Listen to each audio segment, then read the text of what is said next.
สบายดีสบายดีพี่น้องพ้องไปสุขคนเนาะยินดีต้อนรับเข้าสู่ช่องของโอเรชาแนลวันนี้โอเรสิพามากินข้าวมันไก่เนาะประมาณ1โลปลายได้เนาะ1โลปลายเราซื้อมา3ฟองกินให้พี่น้องเบิ่งมีปกติเนาะมีน้ำซุปมีแจ่วมาเริ่มเลยเด้อมาพี่น้องลองดื่มเทียบใส่กันมา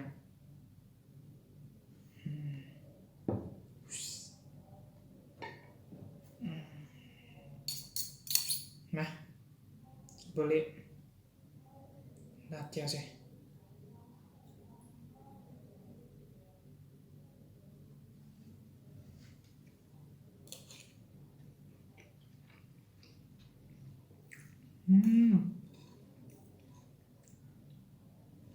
เสียบ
ไปที่เข้ามาเบิ่งกับฝากกดติดตามฝากกดไลค์กดแชร์โอเล่เด้อโอเล่ก็สิมาเฮ็ดคลิปจังซี่มาเฮ็ดคลิปกินให้เบิ่งเนาะพอโควิดไปใส่บ่ได้ก็สิเฮ็ดคลิปกินไปก่อนเพราะว่ามีโอกาสโควิดไปก็สิเฮ็ดเดี๋ยวลงมาบ้านก็เฮ็ดคลิปพากินคลิปนั้นคือเก่าล่ะ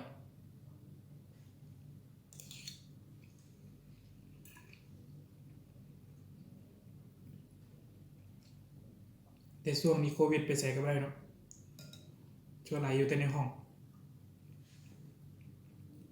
โควิดระบาดแรงเลยนะครับอยากให้โอเลียนกินอย่างโซเนาะลองคอมเมนต์มาเบิ่งลองพิมพ์มาเบิ่งคันว่าโอเลียนชอบมาได้ก็สิมากินให้เบิ่งเนาะ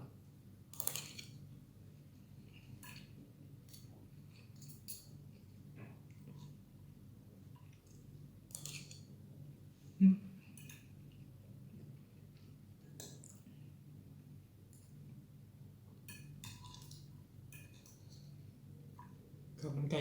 ยั่วๆ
เจียวอยากให้หน่อยพด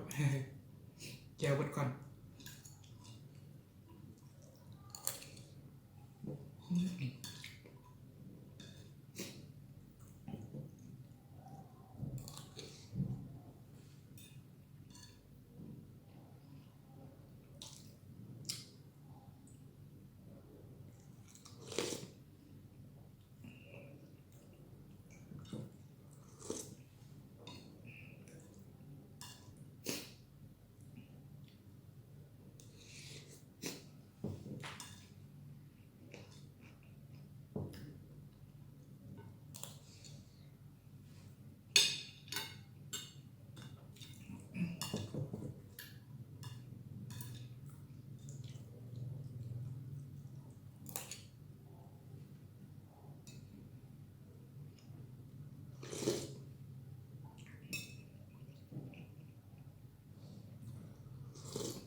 ถือว่าเบิดเป็นทีมห้อยเนาะสำหรับข้าวมันไก่1 กิโล1 กิโลไปเบิ่งจากเทียบกันนะจานใหญ่กว่านะคลิปนี้ก็สิมีจำนี้เนาะกับไปที่ว่าอยากให้โอเล่กินอย่างก็ลองคอมเมนต์มาเบิ่งล่ะถ้าโอเล่ชอบหาได้ก็สิมาเฮ็ดกินให้เบิ่งเนาะนะครับฝากช่องโอเล่เด้อฝากกดติดตามฝากกดไลค์กดแชร์เนี่ยเพื่อเป็นกำลังใจเนาะให้โอเล่เฮ็ดคลิปลงมาเรื่อยๆสำหรับมื้อนี้ขอกราบคำลาสบายดีขอบใจที่เข้ามาเบิ่งเด้อ